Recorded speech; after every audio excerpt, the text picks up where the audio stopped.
Hi, everybody. I'm BJ. I'm the genealogy specialist at the Maine State Library. And tonight I'm going to start a series on British ancestry. I'm going to start with Scottish because that's where I started. It's what I know the most about. Um, this is going to take at least tonight and next week. I'm just warning you.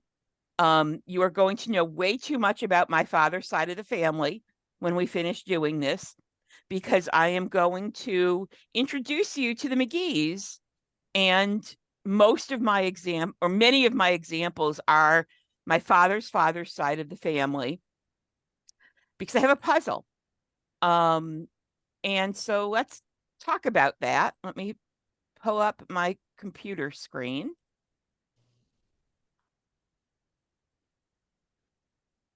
And do you guys now have my computer screen? Good. Yeah. Yeah. Excellent. That's what I wanted to hear.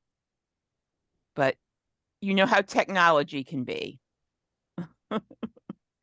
I was in a Zoom with some people who are not used to it, and I was just in the audience, and I finally put something in the chat because they were just not getting what they needed to.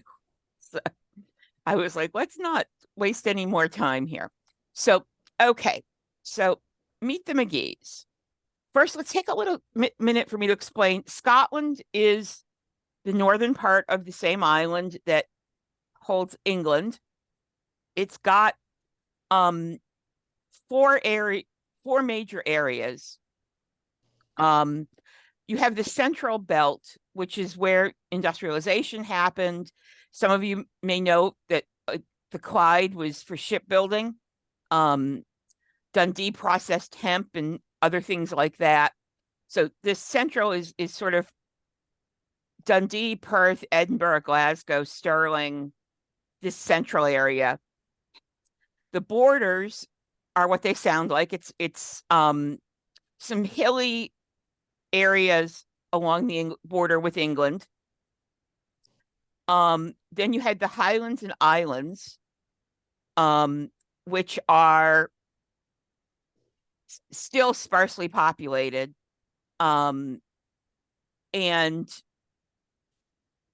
that's where you would have had people who spoke Gaelic. And then you have the northern and western, and mostly the Hebrides, the Western Islands, are considered sort of highlands and islands.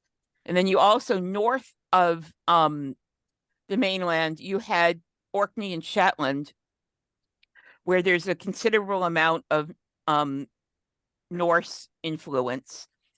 So, for example, in the Highlands and Islands, you get the surnames that are, MacDonald, MacLeod, McGregor, whereas in Orkney and Shetland, that's where you get Robertsons and Jamesons. And using son at the end, the way the Scandinavian countries languages do, rather than the Mac at the beginning. And the other thing to notice here is how close parts of Scotland get to Ireland, because we'll be coming back to that when we do the week on Scots-Irish / Northern Ireland genealogy. So Scotland was a separate country until 1603, when the King of Scotland inherited the crown of England from his cousin Elizabeth. And so for about 100 years, you had the two countries in what was called personal union with the crown. They weren't merged as countries. They had separate parliaments and all of that, but the head of state was the same. Then in 1707, you got the merger of parliament, and that sat in Westminster. But you still had distinct legal and educational systems in Scotland, which is why there will be things tonight that are different than when we talk about England and Northern Ireland. One of the interesting ones, just to tell you to begin with, traditionally there were 3 verdicts in the Scottish criminal court: guilty, not guilty, and not proven, which was jokingly called not guilty, but don't do it again. So there are distinct differences between the two systems. So that's what we're looking at. This map on the left is the traditional counties of Scotland. The borders of these changed over the years a little bit, but it was pretty steady up until 1974 when they revamped it into these councils this way.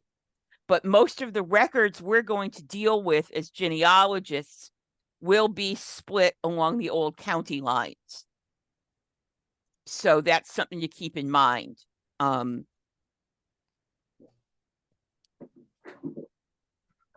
So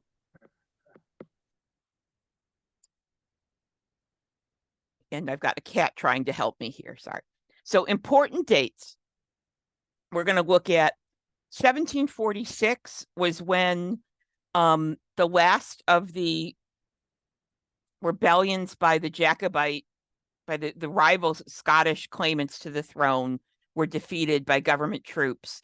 And you get a lot of people who ended up coming to North America as prisoners after that. Starting in the late 1700s and going until the 1830s, there were what were called the Highland clearances. And basically what happened was landlords in the Highlands of Scotland just realized it would be more profitable to raise sheep than have lots of small farmers renting land. And so what they did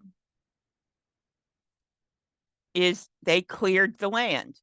They kicked people off, sometimes violently, from the lands their families had farmed for generations.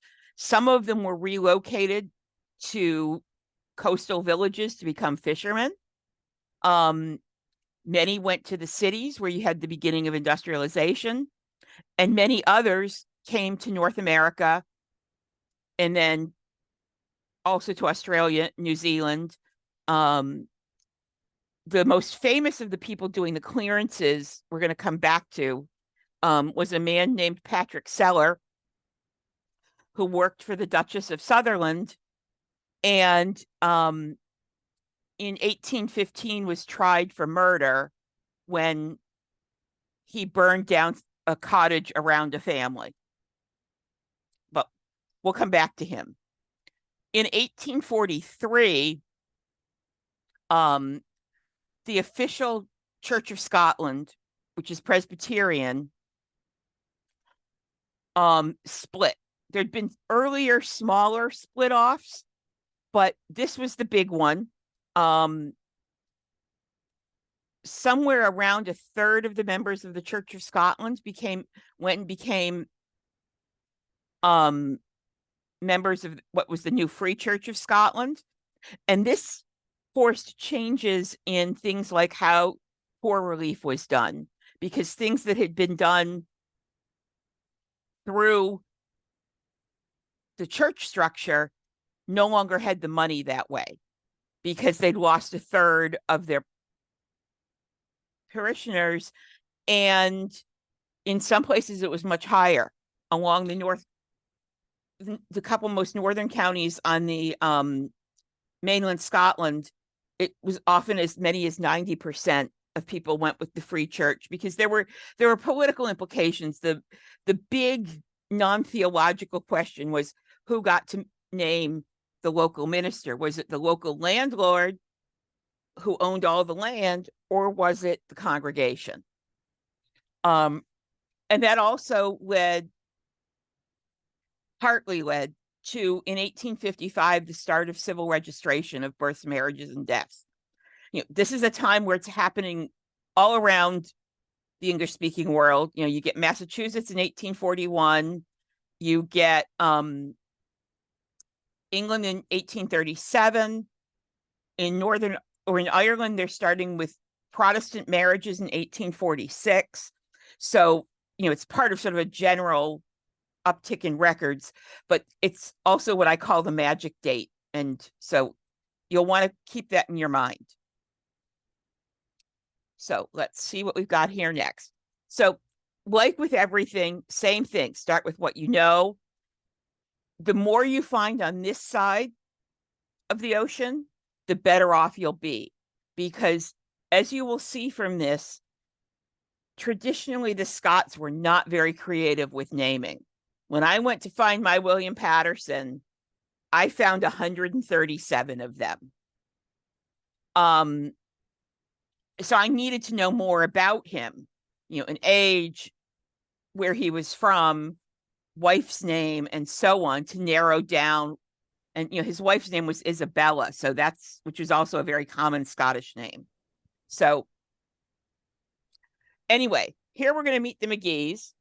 This older man here is my great-grandfather with one of his sons.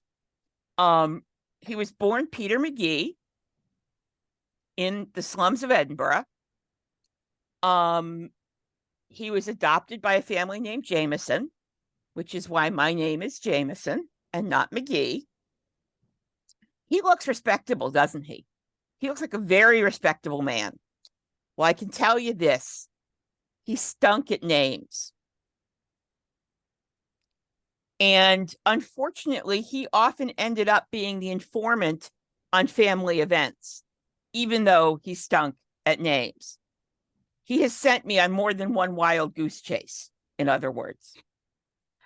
Now, he often got names partly right, but not right. My father was the same way. My brother's the same way.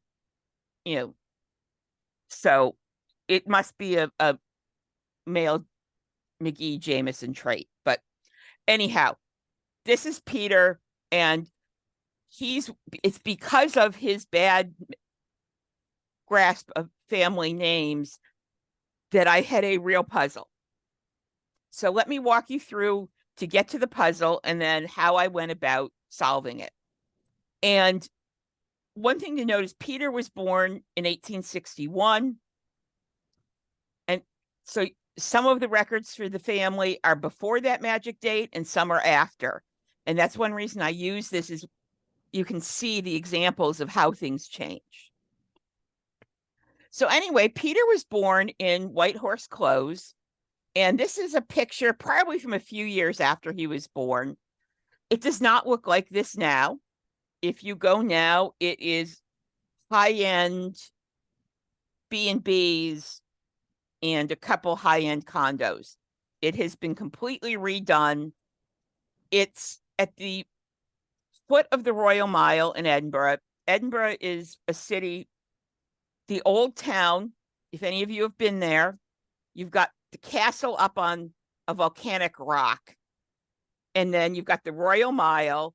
And at the other end of that, you have the Palace of Holyrood House, which is the monarch's, I almost said queen, because, until a couple years ago, is the monarch's official residence in Scotland.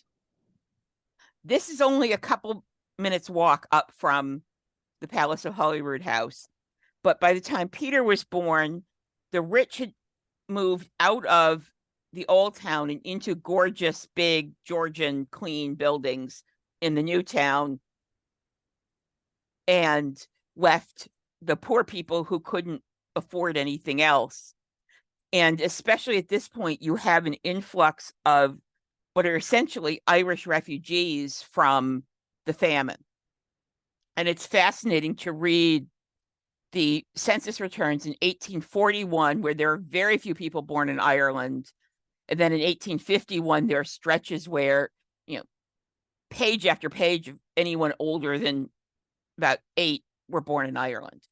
So when I say he was born in the slums of Edinburgh, I mean the slums.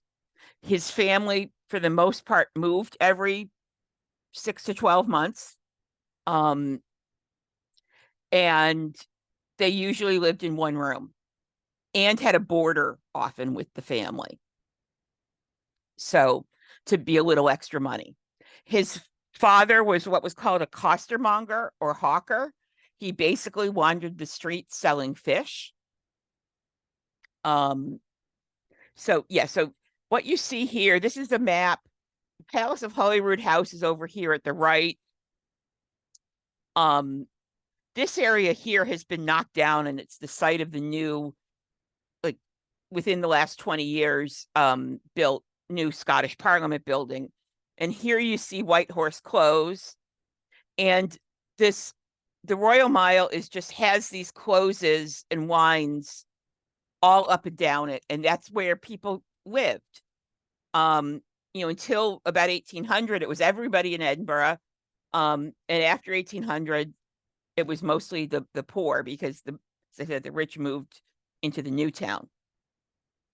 And just so you can get an idea, these are tall tenements built along the side of this hill that's essentially the volcanic rock. So, it's a lot of walking. I lose weight every time I go to Scotland because of this. And these now have lights, and they're no longer covered in soot from burning coal. So these are looking much prettier and less dreary than they would have when our ancestors lived there. So anyway, let's start here. Peter's mother was a woman named Helen Cassidy, who was actually born in Edinburgh, despite the Irish name. And she was born to a couple named Michael Cassidy and Mary Goodman. And here you see her baptism record at the local Catholic church. You'll notice it says lawful daughter, which means that her parents were married when she was born. They also had a natural or unlawful daughter born right before they were married. You'll see that most of the Scottish records, both Catholic and Presbyterian, are really nice, and they tell you who the baptismal sponsors were, the godparents, witnesses, whatever phrase you want to use. And you'll notice here it's Edward Blaney and Margaret McGrath, who, as far as I can tell, are friends of the family. And you'll notice here that both Mary Goodman and Margaret McGrath are still listed by their maiden name. Because legally, and this is still true in Scotland today, but legally, Scottish women kept their name, their maiden name. And we'll see a couple examples of, cat problems. We'll see a couple other cases of this where it's really handy for figuring out what is going on in a family. And then at the age of 17, Ellen, who by this time is an orphan, she's orphaned by the time she's 8. She's born in 1832. I find her as a child at 8 years old in the 1841 census, being boarded out by the local poor law in poor relief society. So it's not surprising she marries young. So she marries Francis McGee, who is probably close to a decade older than she is. You'll see here, this is the same church, but this priest wrote this in Latin. Unfortunately, it does not give witnesses, but it's them. I will say here, with both McGee and Jameson through this, I have taken one spelling and used the same spelling no matter what the record says, because it's just too much to keep track of, because you don't want to know how many different ways McGee can be spelled. It's more than I would have thought. So here we have them in 1851. This is a typical census page. So let's look here. You've got Francis McGee, Helen McGee, and Margaret McGee. He's a costermonger. She's a costermonger's wife.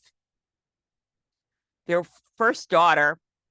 What's really interesting is almost everyone who was born in Ireland on this census just says Ireland. This actually gives the county. Now, it contradicts the one other place where I get a county for him, but they're next door to each other. So I'm guessing that one of them is right, and he may have been mobile as a child, the way he ends up with his. So this says he's born in Fermanagh, Ireland. So this is pretty typical. This is the column for men. This is the column for women, and that way you don't get male or female. You get them put in the column.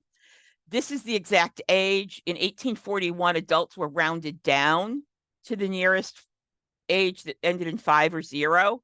So you need to take those ages with a big grain of salt.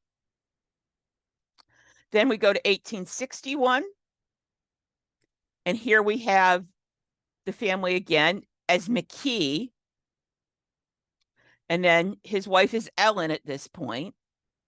And then they have the older daughter is Ellen. The younger daughter is Margaret. Those two are switched around. Margaret was the 11-year-old and Ellen or Helen was the 6-year-old. And then toddler Edward. And see, we're back here to just Ireland. And then for the birthplace. And again, fishmonger. So his occupation hasn't really changed. And what's interesting is they are on Cowgate is a road that parallels the Royal Mile. And they're in one of those closes called Scott's Land. And on the previous page, look who's listed. There's a Michael McGee, his wife Susan, and his brother Edward. And I think there's a good chance these guys are related to my Francis and his family. No proof, but they're living in the same part of this tenement. So that's, something that proximity can be a reason to start poking around. See here, you see, Scott's Land. And they all had names, Hasty's Close, Whitehorse Close, and so on. These are some old sketches of the Cowgate area, and it did become heavily Catholic at this point, Irish Catholic, to the point that one of the local churches was sold from the Presbyterian Church to the Catholic Church. So, it was a pretty dreary life, let's put it that way. So here's Peter's birth. This is, again, very typical of what you get. You get the information about where, you get the child's name, when and where they were born, parents' names, an occupation, mother's maiden name, and this is not legible, but it is where they married. And if they're not married, it will say that, or be blank, and you can draw your own conclusion. And then the informant had to sign this. So as you can see, Francis made his mark. He didn't sign it. Not too surprising for someone Irish born of that era to not be able to write. But that does show one of the reasons you have problems with some of the data is you get people who can't read or write being the informant. And this is the Catholic Church Register. Let me blow that up so you can see.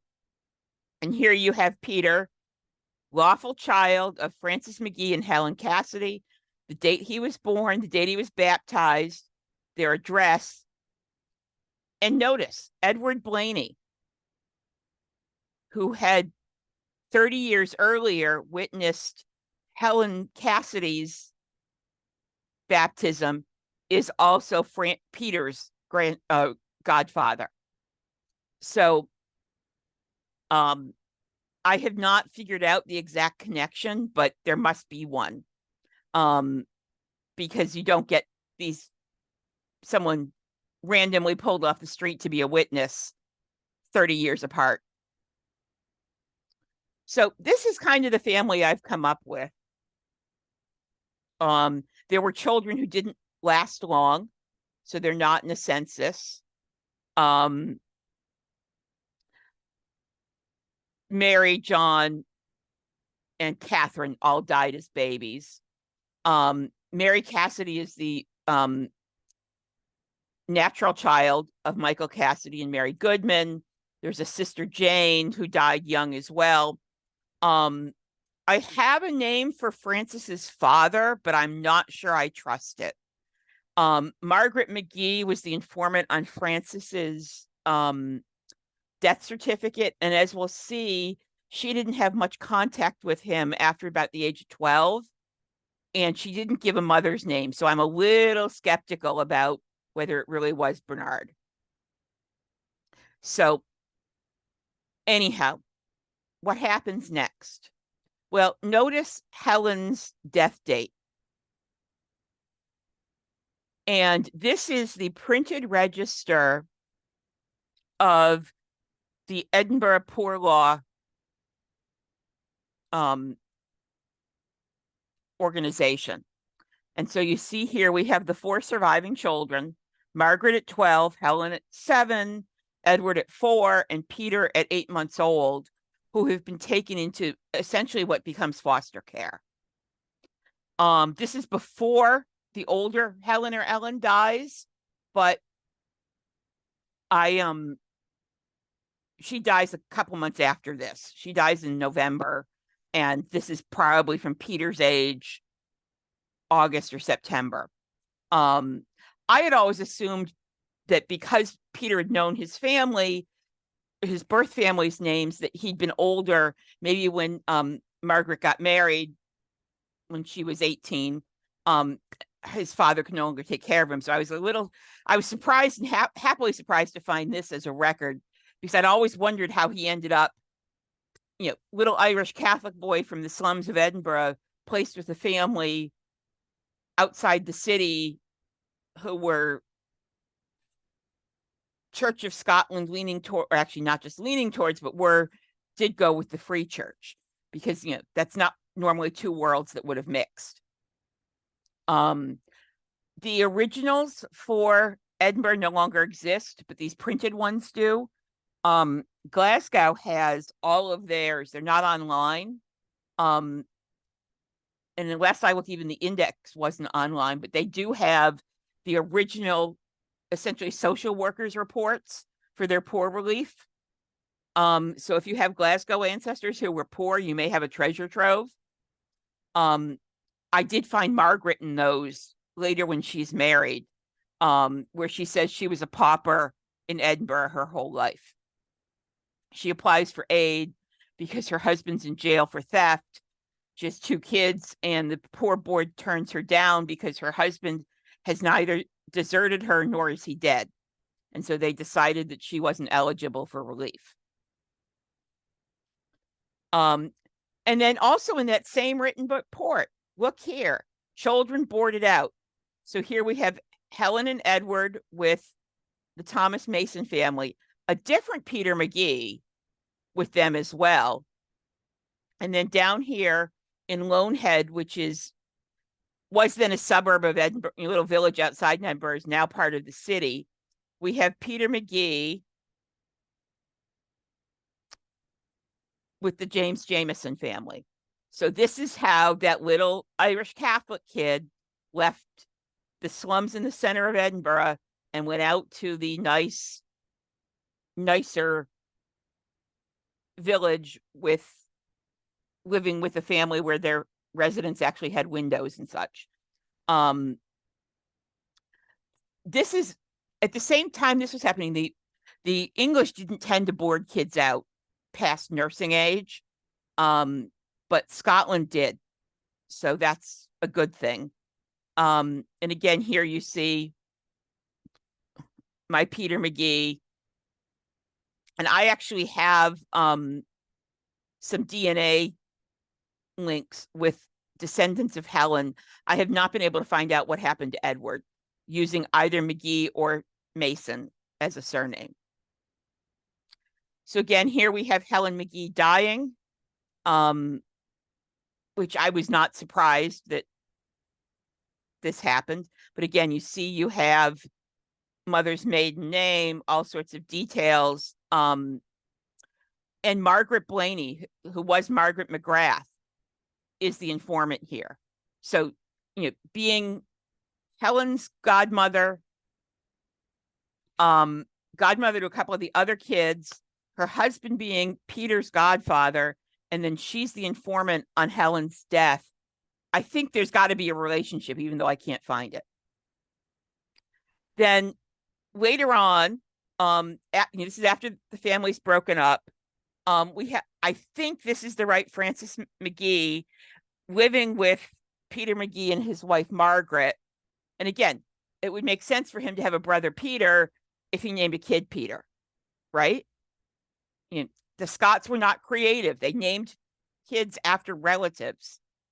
So you see him here, interestingly saying he was born in Dundee, which I think the Ireland is more likely.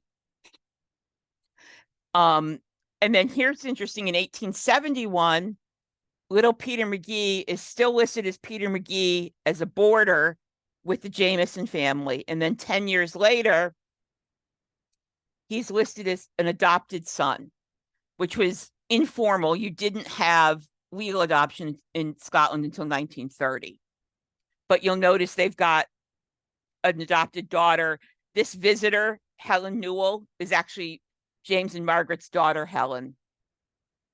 And it's pretty clear the family took in children, because here's Thomas Moffat, whose relation to the household is he's nursing.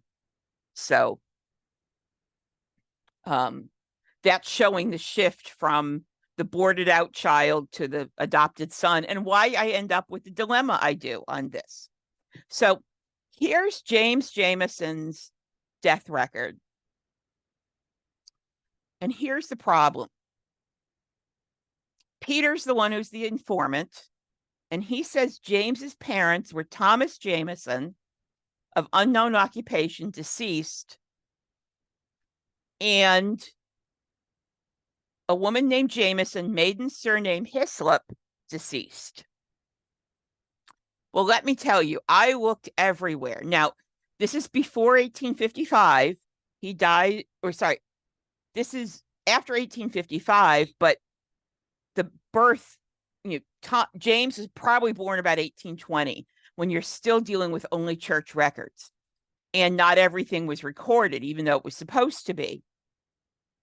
So the question is, why can't I find a Thomas Jameson who married a woman whose last name was Hislop? Well, I looked and I looked and I looked. Couldn't find anything. I did, however, so this is what I had, just to make it really clear.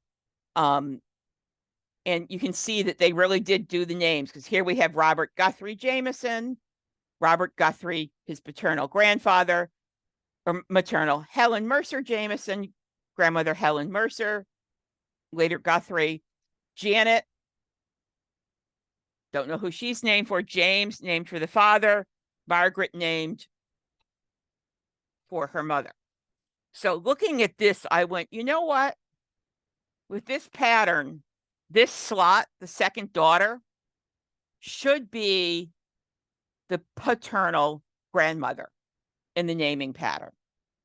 So I said, what if instead of looking for a Thomas Jameson, I look for a Janet Hislop, who married a Jameson? Any guesses on what I found? So again, this is the dilemma, because I do find one, and are the two James Jamesons the same? And look, 1819 in Leith, right where it should be. This is where James Jameson is born, about 1820. So here we have Robert Jameson residing in Leith and Janet Hislop residing in Dalkeith, and daughter of the Reverend Ebenezer Hislop, minister of the Burger Congregation. That's one of the break-off churches that eventually end up as part of the Free Church. They were married. Witnesses were Henry Jameson and John Miller. So I was like, this looks really promising. And I'm pretty sure this is the right one. Now you have to understand, this is the adopted line. I can't do DNA to check this.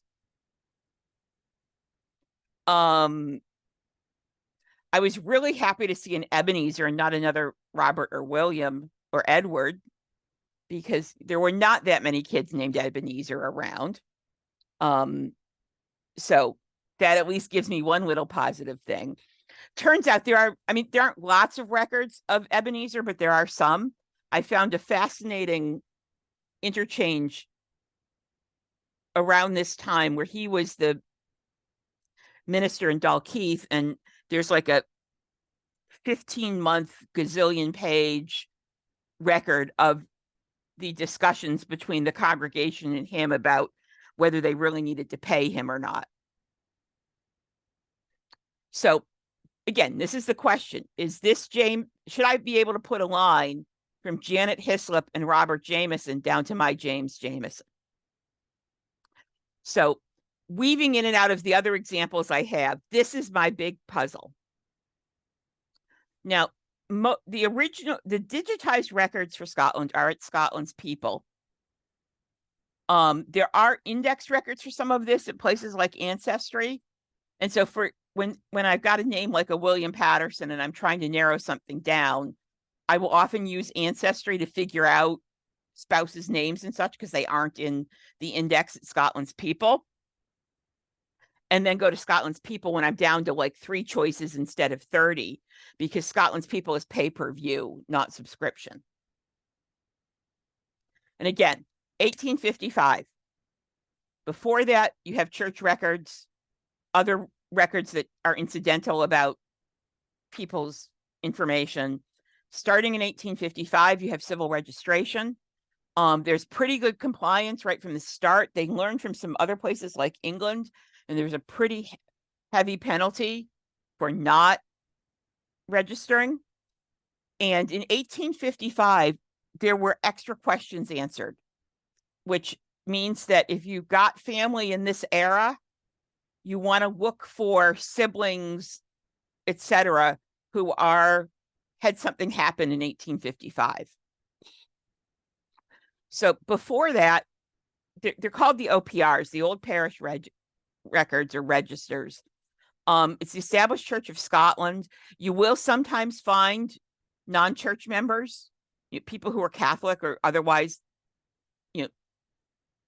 went to the dissenting churches like the Burgers and the Anti-Burgers and the Old Lights and the New Lights and all these others, because they were the closest there was to an official record. Marriages are most likely to be recorded. Deaths are least likely. Baptisms are in between. Most of the pre-1855 and even a little after that Catholic records have been digitized, and they're also at Scotland's People. Other religious records, the Church of England in Scotland, Quakers, various dissenting groups and so on may have records, but they may or may not be easily accessible. The National Archives and the regional archives like the Highland Archive have tried to get them, but some churches don't let them go. Kirk session records, which I have done most of a whole program on, but I will show you briefly. They've been digitized. They're mostly online now. They're the ruling elders of the church, and they dealt before the 1840s, when you have that change in who deals with the poor. They were very good at tracking illegitimate children, both for moral reasons and economic reasons. So those can be really helpful if you've got a child born out of wedlock. So let's take a look at what some of these records look like. So here we have Reverend Ebenezer Hislop's birth record or baptismal record. And then here the Reverend Ebenezer Hislop, minister of the gospel, and Mary Jane Lansdale, his spouse, had a son born and baptized and named Thomas. But let's take a little more look at this. This is his baptismal record. Ebenezer, son of John Hislop, herd or shepherd in Huam, and Allison Law, his spouse, baptized by, and then you get a cross out, and then it says witnesses Thomas and Robert Murray, herds in Bells Bray in Kedmore Hill. And then it crossed that out and said baptized by, and gives the name of a different minister. So what's interesting is I went looking for this. This is a farm name, essentially. And one of the wonderful things, the National Library of Scotland has digitized all of the Ordnance Survey maps for Scotland and most of the UK. And these are the equivalent of the USGS maps here. And look at this. Here's the WAM. This is Kedmore Hill.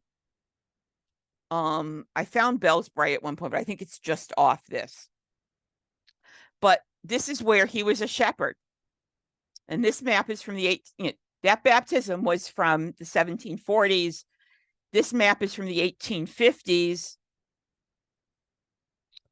And this is a relatively current Google Map satellite. Look at this. I even put them on the same slide so you can see. Yes, and you can even see the three parts here. And then this is this part to the side where looks like they've planted trees. So the rural landscape of Scotland, like the rural landscape of Ireland, has some things where things haven't changed that much. So I thought this was really neat. So then here we have one where it says George Brown, tenant in Skirling Mill, again, a farm name, and Janet Clark in this parish had a natural daughter named Mary.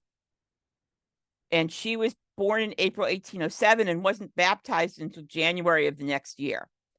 Notice this natural is not artificial insemination or IVF or all of that. It's lawful versus natural. In other words, her parents weren't married at the time. One of the differences in Scots law is if they were allowed to marry at the time the child was born, one of them wasn't married to somebody else, if they then married, it automatically legitimated their children. Whereas in England, if that happened, if the marriage happened, they still had to go through a huge, long process to legitimize the child. But in Scotland, it happened automatically if the parents were eligible to be married when the child was born. So here we have Ebenezer Hislop. This is not his marriage to Janet Landell. This is one of his later marriages. And again, you get the witnesses and many of the registers have this nice something in here, so it makes it easier to skim them, which is really nice. And again, here we have, this is Margaret Guthrie Jameson's parents. This is James Jameson getting married. And this is, the one I know is mine. And he married Margaret Paxton Guthrie. They're residing at the same place. That happened a lot. And it doesn't give more information on James. It does give, other than his occupation and his residence, you often have an easier time in these records going back on the woman's side because it gives the name of her father. Not that Robert Guthrie is that determinative of, again, there are several Robert Guthries in that time and place. But it does give you something on her family. Then after James Jameson died, which I have not found a record for, in 1846, we find Janet Hislop remarrying. And again, I'm almost certain this is her because it says Gavin Chapman, fireman in steamboat, residing in Leith, and Janet Hislop or Jameson, residing at the same place, relict or widow of Robert Jameson and daughter of the late Ebenezer Hislop, were proclaimed for marriage. So very nicely, I can be certain this is the same Janet Hislop Jameson, pretty much, because it gives both her late husband's name and her late father's name. Death records tended to be minimal. Here you just have Alexander Nickel Mason, Elizabeth Miller Little, daughter of Archibald Little. For men, you get an occupation, and for women, you get husband's name, and for children, you get a father's name, if you're lucky. Unfortunately, sometimes they look like this. I have found on ones like this, it is worth emailing the help at Scotland's People, because they can sometimes get a better copy if they, so I have gotten better copies from them. And now, one of those little quirks about my Scottish ancestors. Those who've seen earlier versions of this know what's coming. Before about, up till the early 1800s, it took a week's worth of work to make a yard of cloth. So cloth was expensive. Most people had, 2 or 3 outfits. A woman would have a good dress, a so-so dress, and a raggedy dress, and they'd move down as they got worn.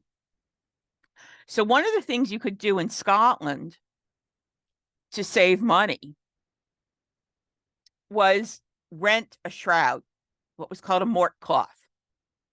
Instead of spending 2 or 3 weeks worth of salary for something you'd bury, you would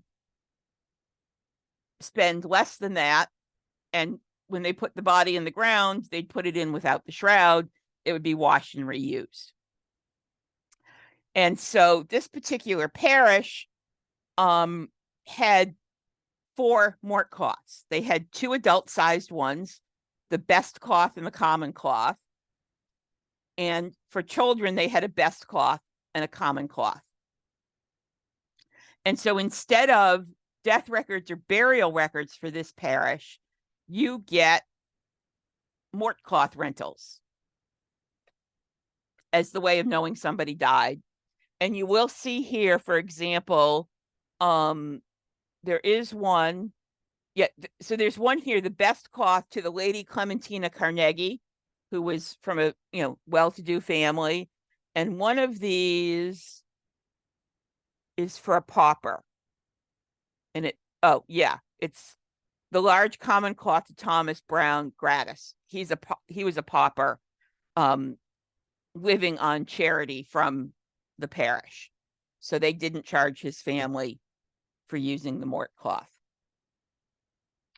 This is Mary Goodman Cassidy, Catholic, but she's buried, and because there wasn't a Catholic cemetery yet, when she died in the 1830s, he hadn't had the Irish influx, and listed in the registers of the local Presbyterian church. So Catholic records, very similar. I'd already shown you Helen's baptism, and then her daughter Ellen. You get parents' names, and again, we're back to Edward Blaney and Margaret McGrath. So that's a couple I am actively working on researching, because I'm guessing I'll find something out about Helen's family from that. Monumental inscriptions. Relatively few people had gravestones. The parish church in South Leith which is where my family was in Leith. The estimate is there's probably 6,000 to 9,000 people buried there, but there's only about 300 gravestones.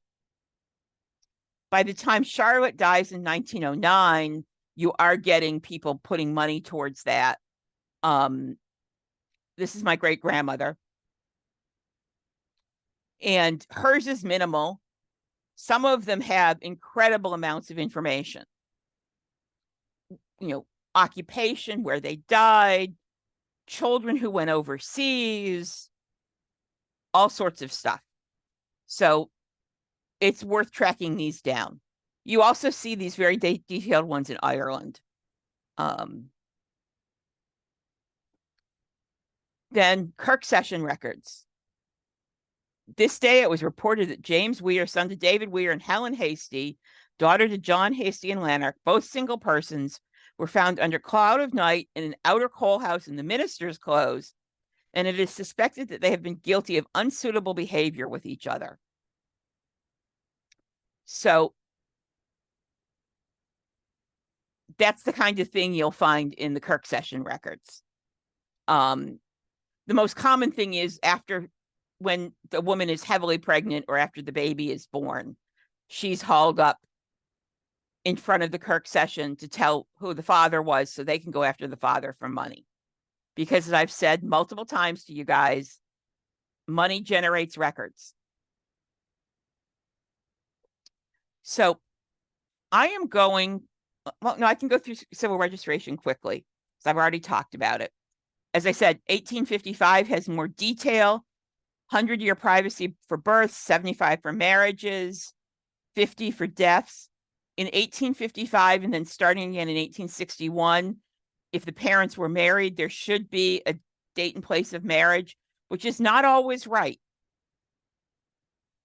There was sometimes I think it was just absent-mindedness because my father would have had to stop and think about what year. But other times I think they were fudging it because they not waited to have a child. So again, here's my grandfather's. And it's very similar to what we've already seen. In this case, it's an aunt who was the informant, who was present. But again, you get mother's maiden name and where they were married. So this is in 1855. You'll see this record for Helen is this whole top line here. This is the Helen that is there with little Peter in the poor law records. It says that Helen is her fourth child. She's had one girl living and one boy and one girl deceased. She was born in Edinburgh. You get information for Francis. Here it says Donegal rather than Fermanagh. What's interesting to me, next line, baby James Callahan, born the same day as Helen, parents living in the same place, Hasty's Close in Edinburgh. And Mary Callahan's maiden surname is McGee. And so these two fathers toddle off to the registrar's office 12 days or so, 15 days after the new regulation for registering babies, and register their two kids at the same time. Thomas and Mary, this was also her fourth child, and all of the two boys and one girl had all died. They also do the baptism the same day. I didn't pull that record for this. They go to the local Catholic church. There's only one in Edinburgh at this point, so not too much of a coincidence, but they go and have the two kids baptized, one right after another. So needless to say, little sensors go off in my head saying, I wonder. So this is just showing you in more detail. Here we have the Hasty's Close and Mary McGee. And this is a 19th century picture of Hasties clothes. So that's that. Marriage record. Here's Peter McGee, commonly known as Peter McGee Jameson, sailmaker, marrying Charlotte Patterson. Parents' information, witnesses, and good information. This one's a little more legible. This is on the other side of my family. It's my grandmother's, my father's mother's parents getting married. You'll notice here, and those of you who have heard me on this, notice that her Elizabeth Little, this is the spot where her father's name should be. It's not. This is my big DNA puzzle. I mean, this is my great-great-grandfather who's missing. So no record, 4 trips to Scotland and 25 years of research, and I'm still blank on that. And then here is Margaret Guthrie Jameson, married to James Jameson, boot and shoemaker, her parents' information, and James was the informant on this. So I'm reasonably, unlike when James died and Peter was the informant, I think it's a pretty good chance that these are the right people. And then this is Janet, the daughter of Ebenezer Hislop, and Janet Landale, widow of Robert Jameson. Interestingly, doesn't mention Gavin Chapman. Informant's her brother, Thomas Hislop. So that's another sample. So I'm going to stop here for today because I've gone on for an hour. Any questions at this point?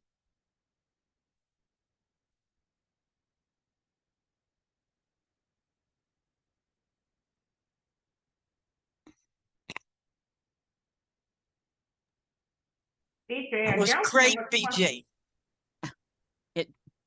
Judy? All I was going to say is I don't have questions. I just found it fascinating. So thank you. Well, there's a reason I can talk all day.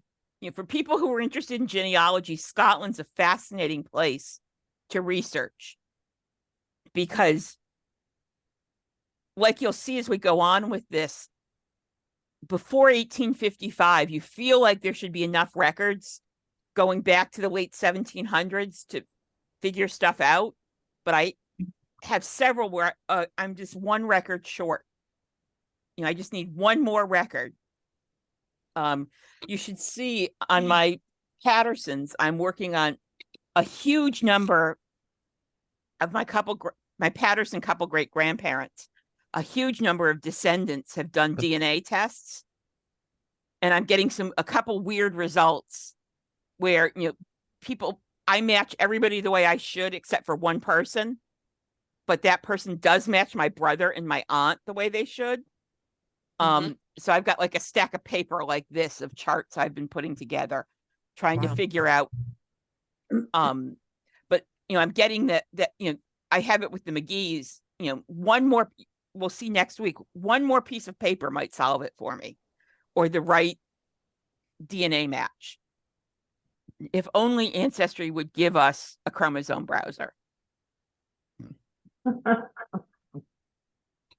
So anyhow, any other questions? Yeah, I have a question. Good. And okay, and I'm actually traveling to Scotland tomorrow.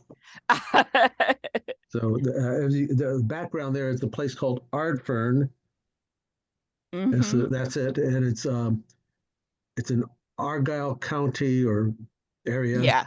And it's near Oban, and it's about 90 miles northwest of Glasgow. Anyway, I'm going to visit my son and grandchildren.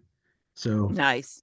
And coincidentally, my grandmother's also from Scotland. So, Yeah. Anyway. Yeah. Enjoy. But question: my maternal great grandfather on his birth certificate, or not birth certificate, but birth record, says illegitimate. But they apparently married later, and I guess that legitimizes it, Hmm. supposedly. But is there some sort of record there that says, hey, they married, now this kid is no longer Rarely, illegitimate? Okay. rarely. And Yeah. certainly people who didn't have wealth and property to convey probably wouldn't have bothered to do it. You um, my dad's side of my dad's side of the family, as you can see, was in the urban slums. My Mhm. dad's mother's side of the family were shepherds, and they were um essentially in rural slums. They Yeah. would have it would have been essentially subsistence farming with Yeah. being a These are shepherd. these are poor coal miner families. Yeah, and there is a coal mining museum. I have not been to it. It's on my list. I don't Mhm. happen to have any ancestors who were coal miners, but and there's also something with tunnels in one of the little villages south of Edinburgh, and I'm forgetting Mhm. which one it was or is. Um, if you're in Edinburgh, there's a tour. It's a tourist trap, but it's fascinating. It's called the Real Mary King's Close, and they take you down under where the Edinburgh City Council chambers are into old Mhm. closes that were covered over when that was Mhm. built. And so Mhm. you're down in these essentially almost untouched medieval closes. It's a obviously it's a tourist trap. It's Mhm. melodramatic, it's ghosts and all of that stuff. Sometimes they play spooky sounds, but I'll tell it's worth it to Mhm. see because it's fairly similar to what anyone living in Edinburgh would have.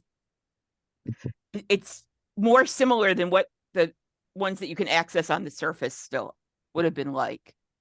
Um, but yeah, it's amazing how quickly you can get out of Edinburgh and Glasgow and be in areas that are just rural, Mhm. where I can just imagine my shepherd ancestors plunking down, Yeah. and Yeah. so Well, this small village I'm staying at is only 400 people, and the nearest town is about uh, what 30 miles away.